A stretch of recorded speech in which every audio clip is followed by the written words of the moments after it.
ရကြီးပြူကြတာဒီကအဆောင်နဲ့ခက်ပြပြူကြအနန္နာဖရာကြီးကလည်းပြူကြသွားပါပြီအနန္နာဖရာကြီးလည်းမရှိတော့ပါไอ้สิเลยอ่อนกันเก็บเงินหอมต้องเนาะใส่ทงใส่ทองไว้ทั้งผายทั้งมันเนี่ยอย่าไปกลุ่มกะเอาเฮ็ดป้อยเฮเกี่ยวซื้อหุ้นหาหุ้นหีกล้วยเนี่ยอันนั้นให้คนเมืองไทยเขาอ่อนกันตุ้ยเงาลายหวานเมืองเขาขาอีกนึงค่ะเนาะกว่ามันเปลี่ยนมาในใต้เขานั้นมีไผจอยเขาเหมือนเมืองต่างเมืองแล้วเมืองใต้เปลี่ยนว่าพี่บางตึกว่ามีเมืองไหนมาจอยเขาล่ะมีเขารู้เลยสิว่าป้ายเอาตัวไผตัวมันรอได้ขนาดมันมีเมืองไหนมาจอยเขารู้เพราะว่ามานเขาเปลี่ยนว่าในเปิ้นมาจอยเขาย่ำเขาเป็นลุงบองจึงเขารู้นะเมืองเขานั้นมีลุงบองจึงเขาเลยมีชุ่มยิบกองกลางลูกพื้นของทั้งผายทั้งมันเขารู้นะเราว่าเข้าในแค่นหรือไรไว้ฟังสตินำเลยสิเปื้อนครับเนาะเข้าหรือไรมอจอยกันแถมกันนำเลยสิเปื้อนหรือมอเก็บมอหอมเนาะไล่อยู่ไล่กินเข้าเส้นไหนหรือไรฟังสติกันเต้ๆนี่ครับเนาะอันนั้นก็ใครฝากปันก้นเมืองใต้เขาค่ะเกี่ยวข้องในรองเฟียนดินไวเสียมก้าเนี่ยปางตึกอันว่านั่นก็มันตื่นตีใหญ่มากที่ก็นะพอมาตัวในแกมมันได้เนาะอันเขาข้อไว้ลาดไว้เนาะปีตังกะลาไว้ได้ก็เขาว่ามันเป็นเรือนสีลับนะครับเมื่อวานเนี่ยเนาะเขาก็ไปเลยกับตุ้ยลิงกับนะเขาว่าได้ว่ามันเป็นเรือนสีลับในว่าวันที่อิงสันเนี่ยมันที่เฮ็ดไทยมัน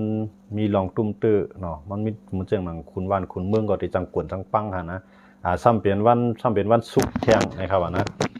เป็นวันศุกร์เที่ยงไงเนี่ยจังเฮ็ดไทยเจ้าอาณาพองเมืองนั่นเจ้าอาณาพองงำเมืองนั่นจังกวนปังจังลู่ชุ่มเนี่ย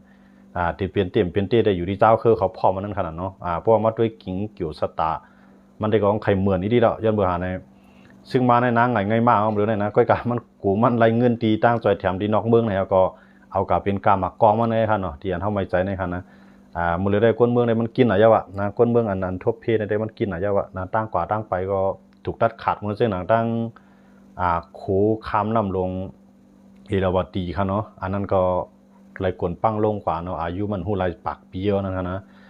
กวนปังลงกว่าแต่ได้ข้ามมาจุกันเอาไม่ง่ายแต่ได้ขึ้นเน็ตโคข้ามน้ำใหญ่มอการนั่นก็ไม่ใช่ง่ายๆค่ะนะเมื่อเร็วในกวนเมืองเขาคาก็ถูกเรียกห่างเฮียนกันเพราะมันเปลี่ยนเพศปางตึกมากในมันใจปางตึกเด็กเลี้ยวนะมันกูจุ่มในมันเปลี่ยนมันมีดวนอ่ะนะซึกมันก็มีเครื่องบินมีดวนอ่ะซึกเจ้าคือก็บนจุ่มเลยมีดวนเอาจุ่มนั่นหนูเรียนปลายแค่ว่ากระปานเมื่อเร็วนี่นะมันเป็นกระปานมีดวนเนี่ยกระปานใจสไนบาร์กระปานใจล็อกแก๊สอันเราเครื่องพอแห้งหรือไผ่นั่นนะเพื่อเอาแห้งก้นนำไปหล่อใส่ได้มันเหมือนเสียงว่าหมักเอาไข่ทึมใส่หมักขี้นี่นั่นขนาดมันปีเบิ้ลขนาดนะกระปานโมเรียนในทำเครื่องหนักๆนั้นมันขึ้นเข้ามาแห้งนำมาเนาะยังไม่ใช่นั่นนะผมชื่อว่ามันเป็นเพปังตึกกันเอามันเป็นเพแผ่นลินไว้ในเสเลจุ่มยิบกวางกลางเจ้าคือเขาได้กึดเลยเนี่ยมันกึดเขานั่งแค่เอาตื้อตั้งขยามลีค่ะยันมหาซึกมันก็หลุดสู้ตั้งในแก้วนะซึกเจ้าคือก็หลุดเพิ่มแห้งใส่แห้งแก้วนะเพราะว่าซึกมันมายืดกับจังยืดเตี้ยเพราะว่าซึกมันยืดแห้งแล้วเขาใจสุกคือเรารู้ในสุดทึกยิ้วล่ะ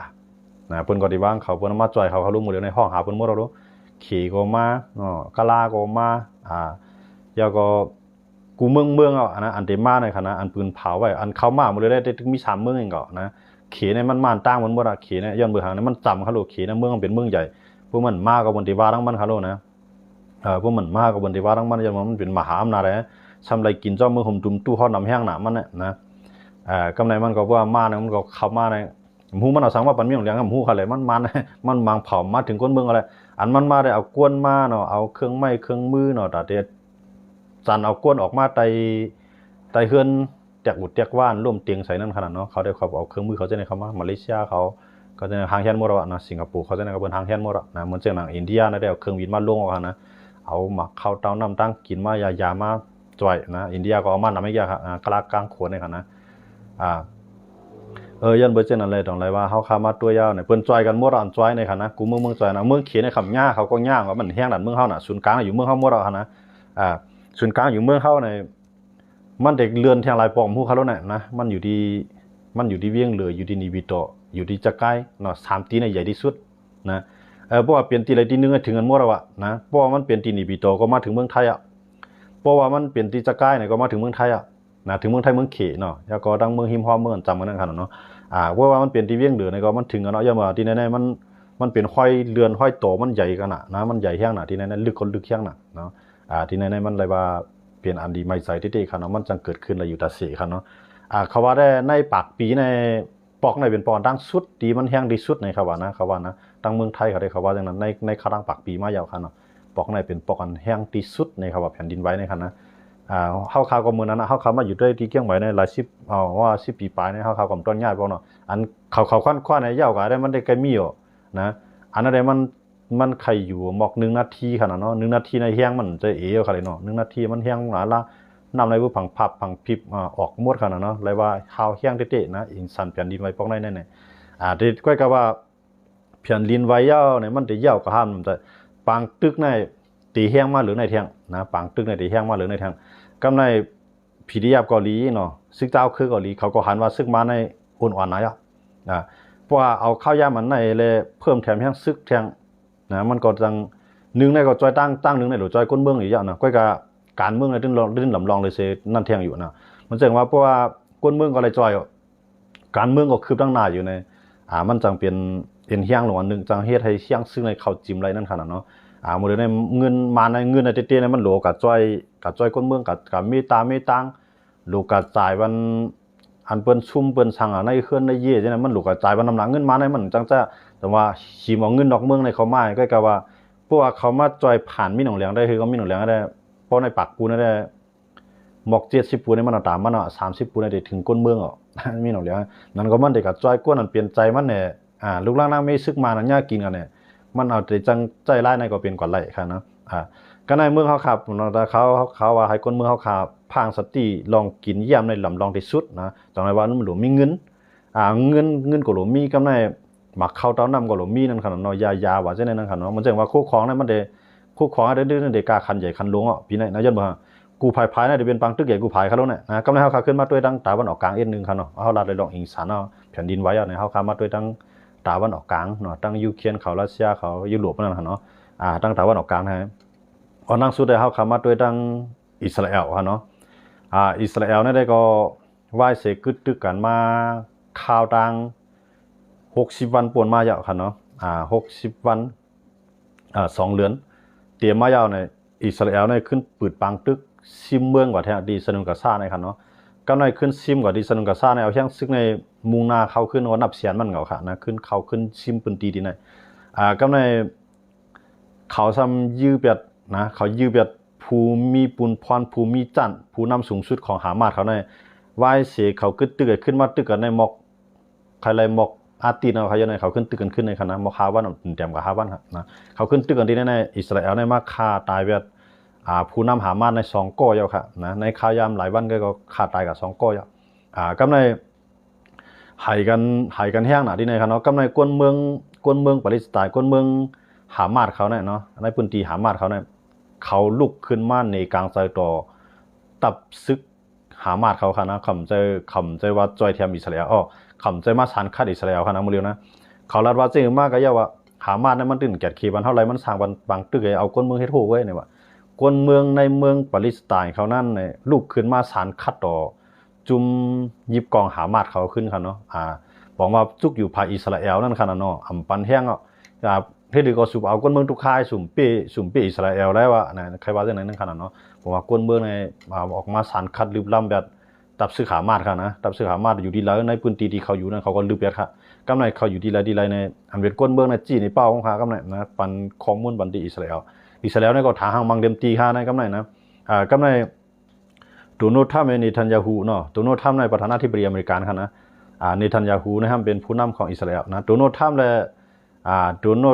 ละตั้งเนทันยาฮูใน2ก้อในยิบมือกันในลิขุลิกลายมังเรียมเลยนะสนใจนะคำสนใจว่าจะจึงลุมผ้าวางก็ลงของเขามังเดมตีนะกำในอเมริกันทำว่าเมืองซีเรียเนี่ยให้หับไว้กวนเมืองที่ฮามาสเนี่ยนะที่สนุกซ่าเนี่ยอเมริกันเนี่ยที่ปล่อยให้เนทันยาฮูในกวาดล่างแบบจุ่มฮามาสในหายเกียงก่อนที่ในสนุนกระซ่ากันเนาะให้หายเป็นหมดก่อนย่าก็ให้กวนเมืองในค่ายกว่าที่ซีเรียเนี่ยให้กวนเมืองในก็อยู่ที่นั่นซีเรียก็อยู่ที่ซีเรียบอกว่าอเมริกันและฮามาสอเมริกันและอิสราเอลเนี่ยเดี๋ยวควบมือกันนะครับก็ยึดสนุนกระซ่านะยึดพื้นที่ของฮามาสเขากุมกำนั่นครับเนาะเดี๋ยวยึดไปที่นั่นนะครับว่ากำในในทันยาฮูก็สูงยังซึกเขาได้แล้วนะสูงยังซึกเหมือนแจ้งว่าพร้อมตัดเด็กกวาดล่างเต็มที่ ก็ในเพราะว่าฮิตบุโลนะฮิตบุโลนั้นขึ้นมาจอยขนาดที่ในฮิตบุโลได้ทั้งอิสราเอลนะเขาก็ตกลงกึดกัน60วันนั่นก็เอา60วันนะค่าทั้ง2เดือนก็ก็ในฮิตบุโลนั้นมายื้อใส่เขานะฮิตบุโลมายื้อใส่เขาก็ในอิสราเอลนั้นขึ้นส่งซึกเข้ากับนะเอาขึ้นส่งซึกจอมดินเข้ากับซึกเหนือกลางฮาวเข้ากับแท้กว่ามังฮิตบุโลแท้นะก็ในอเมริกันมันจะนั่งหลายๆเมืองก็ซ้ำห้ามนั่นขนาดเนาะมันจะนั่งกาตาร์เขาเนี่ยจอร์แดนเขาเนี่ยอียิปต์เขาเนี่ยซ้ำห้ามไว้เนาะที่ในเขาห้ามไว้ในเลบานอนในค่ะเนาะในเลบานอนเนี่ยมันมีศึกจัดจึงนุมผ้าค่ะเนาะมีศึกจัดจึงนุมผ้าแค้นไว้อยู่กำลังห้ามไว้จุ่มฮิตบุโลเขาอย่าไปยื้ออิสราเอลนะอิสราเอลก็อย่าไปยื้ออิสราเอลก็ให้ขึ้นถอยขึ้นกำลังอิสราเอลก็เพื่อให้จากนั้นก็มันขึ้นนะที่ฮิตบุโลในค่ะนะมันขึ้นเนี่ยก็ขึ้นมังขึ้นหามัดนะเป้าหมายสูงสุดได้เต็มมังเพียวหามาดให้ไรก่อนแต่ยึดสนามกาซาในเต็มออกขึ้นเนาะนะอิสราเอลในเต็มออกขึ้นเนาะกำลังทำหูตีมายื้อนะหูตีนะครับมายื้อใส่ในเมืองอิสราเอลนะมายื้อใส่ในเมืองหลวงของเทลอาวีฟในขณะนั้นเมืองหลวงของอิสราเอลนั่นขนาดเนาะมายื้อใส่ในเมืองหลวงอิสราเอลขึ้นตอบขึ้นนะกำลังนะขึ้นตอบขึ้นเนี่ยมันกล้าเนี่ยอเมริกันเนี่ยเอาเครื่องบินใน6 ลำนะเครื่องบิน6 ลำในเขามามังจุ่มหูตีเขานะกำลังหูตีเนี่ยอยู่ในเมืองเยเมนครับนะหูตีเนี่ยอยู่ในเมืองเยเมนก็ในโดนัลด์ทรัมป์นะครับโดนัลด์ทรัมป์เนี่ยเขาปืนเผานะแต่ได้กวาดล่างเป็ดหูตีนะแต่ได้กวาดล่างเป็ดหูตีเพราะว่าหูตีเนี่ยมันยื้อใส่ปางลายเลี้ยงในขนาดเนาะปางลายเลี้ยงในเขามันเป็นเส้นตั้งเลียนเฮอนะของกูเมืองค่ะเนาะอันนี้ก็ขายกับจุดตาวันออกกลางนั่นนะตีปางลายเลี้ยงเนี่ยก็ในหูตีซ้ำยื้อใส่คือเขาได้คืออเมริกันเขาในคืออิสราเอลเขาในกำในอิสราเอลอเมริกันในยิบมือเป็นเนื้อก็ยาวตึ้มปล่อยผ้ากันเนาะเขา2 ก้อนในมังเลมตีนะตั้งโดนัลด์ทรัมป์ในหยองว่าขิงโดนัลด์ทรัมป์เนี่ยก็ในมันก็มังเลมตีนะหูตีเนี่ยก็ผู้นำเขาไกวกับไลโก้เขาเนี่ยนะผู้นำเป็นผู้นำสูงสุดเขาในไกวกับไลโก้ก็ในอเมริกันในดิมังลีนะอิหร่านทำมันนี่เฮี้ยงมันเนาะอิหร่านในมันนี่เฮี้ยงมันเรื่องว่าอุโมงค์ใต้ดินมันขนาดเนาะมันมีเครื่องลักนักตั้งนำตั้งหลายแล้วก็เอามาเนขีปนาวุธมันนับเป็นแสนลูกเป็นล้านลูกนะมันหนีเนี่ยนะนี่น้ำมันก็ในอเมริกันในซื้อมากก็เยอะนะเพราะว่าอิหร่านเนี่ยมันย่อมกึดลือลองนิวเคลียร์มาในอเมริกันในตีใจย่างซึกนะครับนะอเมริกันในตีใจย่างซึกใส่อิหร่านนะครับก็ในอิหร่านทำตึก10 จอยหูตีเนาะเพราะตึก10 จอยหูตีก็อเมริกันก็ได้เต็มมังอิหร่านนั่นแหละเขาคำว่าด้วยนะเพราะว่ามังอิหร่านในตื้อต้านแต่ได้เป็นสงครามโลกเนาะปังตึกลุมพาปกรรม3เนี่ยมันจำจะเปลี่ยนนะเพราะว่ามันมังอิหร่านครับนะพวกมังอิหร่านในพวกรัสเซียจอยก็มันก็เปลี่ยนก็พวกรัสเซียก็จอยขี่ก็จอยให้ได้เปลี่ยนสงครามโลกนะปังตึกลุมพาปกรรม3มันเกิดขึ้นที่อิหร่านบุญแล้วนะอิหร่านนะว่าปีนึงว่าก็ย่อพร้อมเรียกกันว่าก็เพราะว่ารัสเซียขำเอาจอมเนาะรัสเซียขำเอาจอมเนี่ยก็คือแต่ละอุปนิละพวกรัสเซียวันไหนก็บอกว่าไปเกินก็มาปังตึกอิหร่านเลยอเมริกันนั่นเต็มไปเกินก็อิหร่านนั่นเต็มเลยจอยฮูตีนะเพราะว่าตั้งตึก10 จอยฮูตีเนี่ยอเมริกันเนี่ยที่จังเอาแห้งซึกในตึกอิหร่านนะครับมันว่านะที่จังใจแห้งซึกในตึกอิหร่านเพราะใจแห้งซึกตึกอิหร่านในเป้าหมายสูงสุดของอเมริกันนั้นมันใครมังใส่ดีคงจากนิวเคลียร์คงเฮ็ดนิวเคลียร์เครื่องรักนิวเคลียร์ของอิหร่านนั่นขนาดเนาะที่ในอเมริกันในใครมังนะโดนัลด์ทรัมป์เนี่ยมันใครมังเนี่ยโดนัลด์ทรัมป์ในอายุอาศักการเมืองมันในกึศ4 ปีแก้วน่ะที่เหลือนั้นมันมีอาณาสังเอาอย่างว่าลงปองจึงเมืองก็ในจอมปองจึงนึงก็ในมันติเลยเปลี่ยนได้8 ปีแกนะ2 สมัยเนาะ2 ปานมันยำเปลี่ยนปองคั่นน่ะมือ4 ปีป่นมาเนาะมือ4 ปีป่นมา8 ปีเขาอย่างนั้นเนาะเมื่ออันตั้งนะครับก่อนโจไบเดนเนาะโจไบเดนขึ้นมาเป็น4 ปีเนาะ4 ปีป่นคั่นเนาะมือ4 ปีป่นมานั้นมันเป็นโดนัลด์ทรัมป์นะก็ในเลือกตั้งแล้วก็โดนัลด์ทรัมป์ซุ่มโจไบเดนเนี่ยโจไบเดนนำขึ้นมานั่นขนาดเนาะก็ในมันฝืนเลือกตั้งทางการในโดนัลด์ทรัมป์เป็นไผเป้เพราะโดนัลด์ทรัมป์เป็นไผเป้เนี่ยมันได้อยู่ทาง4 ปีก็4 ปีเนี่ยมันก็อยู่มาในครั้งมหาศิวาเอาคำเลยนะที่มันเปลี่ยนประธานาธิบดีมาในคณะปอกไม้2ในคณะมันจังเอาตื้อตั้งข้าวยามมันในเสเลมังอิหร่านนะจังตื้อตั้งข้าวยามที่อายุอาศักการที่เป็นจอมจึงมันน่ะนะมันคือทาง4 ปีเนี่ยมันจังเอาตื้อตั้งในมังอิหร่านนะครับว่าในภายทั้งภายทัศสางการเมืองเขาหลายๆเมืองอ่อนกันทัดไว้ครับเนาะก็ในเพราะว่าอิหร่านน่ะได้เฮียงซึกมันก็นับล้านมันนะอิหร่านเนี่ยมันใจเมืองเล็กนะมันใจเมืองเล็กแล้วก็เครื่องรักมันก็มันใจน้อยหน้าเต็มตาเพิ่นตั้งตาวันออกกลางในเขาเตมีอยู่3 เมืองไงอันใหญ่เลยเพิ่นนะเตมีซาอุดิอาระเบีย ยาก็เดมีอิหร่านยาก็อิสราเอลมีเขา3เมืองเลยก็อิหร่านและซาอุนั่นก็เหมือนกันยันเมืองเขาจับกันนี่ก็เขาหิมเมืองกันกำในอิสราเอลและตั้งอิหร่านนั่นได้เมืองเขาจับกันก็ว่าอิหร่านซ้ำปันแห่งอวยหลีซ้ำเป็นผู้เขียนกันตั้งอิสราเอลนะบอกว่าอิหร่านและอิสราเอลเป็นผู้เขียนกันกำในอิสราเอลและซาอุนั่นได้มันใจผู้เขียนกันเขาก็เฮ็ดโกกันตั้งการกล้ากันขายนั่นเนาะว่าก็มาอิหร่านนั่นได้เป็นอวยหลีของอิหร่านเต้ๆได้มันก็เป็นรัสเซียเป็นเขนะอันเป็นแห่งใหญ่ของมันก็ว่าเนาะตีหรือนั่นได้เมืองเรียกเมืองลอกได้มันจะหนังคาคิสถานว่าสังว่าจะได้มันสูดานว่าละลายเมืองได้ก็เป็นอวยดีของมันเอาเองก็เนาะมาจะเป็นดังปีละลุดเนี่ยจะได้เป็นเมืองเรียกไงเนาะก็การเป็นเมืองใหญ่ๆได้มันมีเขเลยรัสเซียค่ะเนาะที่นั่นเขาเดี๋ยวไปตัวว่าพอเมืองหนังตัวโน้ทำว่าค่ะนะพอเมืองหนังตัวโน้ทำว่าได้มันเดี๋ยวใจแห้งซึกต่ออิหร่านเพราะว่าอิหร่านเนี่ยย่อมกึดหรือลองเฮ็ดนิวเคลียร์กำในสังเกตว่าอิหร่านเนี่ยถ่อมใส่สิบเพียรติ๊กๆในอิสราเอลก็ไม่ใจเอายันเบอร์ของเมืองอิสราเอลนั้นเป็นเมืองเล็กๆนะเมืองอิสราเอลมันเป็นเมืองเล็กๆก็